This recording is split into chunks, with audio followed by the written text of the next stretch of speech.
Hello guys, നമുക്കിന്ന് സിമ്പിളായിട്ട് നാരങ്ങ അച്ചാർ ഉണ്ടാക്കുന്നത് എങ്ങനെയാണെന്ന് നോക്കാം. ആദ്യം നമുക്ക് എണ്ണ ഒഴിച്ച് കൊടുക്കാം. ചട്ടി നല്ല ചൂടായതിന് ശേഷം അതിലേക്ക് കടുകിട്ട് പൊട്ടിച്ച് കൊടുക്കാം. ശേഷം ഇഞ്ചി, വെളുത്തുള്ളി, പച്ചമുളക് ഇതിലേക്ക് ചേർത്ത് കൊടുക്കാം.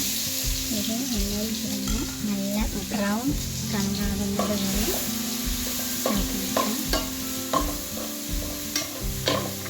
ചട്ടിയുടെ അടിയിൽ പിടിക്കുന്നതിന് ശ്രദ്ധിക്കണം. ഇങ്ങനെ നോക്കിക്കൊണ്ടിരിക്കണം. ശേഷം അതിലേക്ക്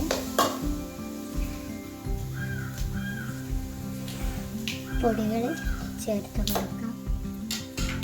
കാശ്മീർ ചില്ലി പൗഡർ, മഞ്ഞൾപ്പൊടി, ഉലുവപ്പൊടി എന്നിവ ചേർത്ത് നന്നായി എണ്ണയിലൊന്ന് മൂപ്പിച്ചെടുക്കാം.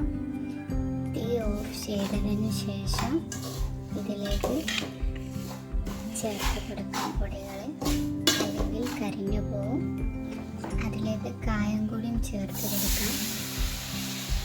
പിന്നീട് 2 ദിവസം മുമ്പ് നമ്മൾ ചെറുനാരങ്ങ ചൂടുവെള്ളത്തിൽ 10 മിനിറ്റ് ഇട്ട് വെച്ചതിന് ശേഷം അത് പീസാക്കി കുറച്ച് ഉപ്പും ചേർത്ത് മിക്സ് ചെയ്ത് വെച്ചതാണ് 2 ദിവസം മുമ്പ്.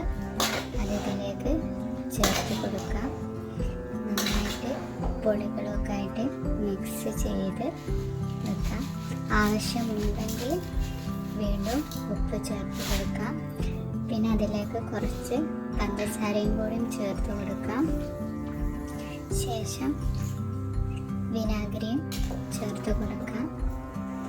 ഇതെല്ലാം കൂടി നന്നായി മിക്സ് ചെയ്ത് ചെറിയ ബബിള് വന്നതിന് ശേഷം ഗ്യാസ് ഓഫ് ചെയ്യാം.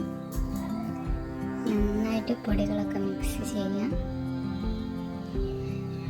അപ്പോൾ നമ്മുടെ സിമ്പിളായിട്ടുള്ള നാരങ്ങ അച്ചാർ ഇവിടെ റെഡി ആയിട്ടുണ്ട്.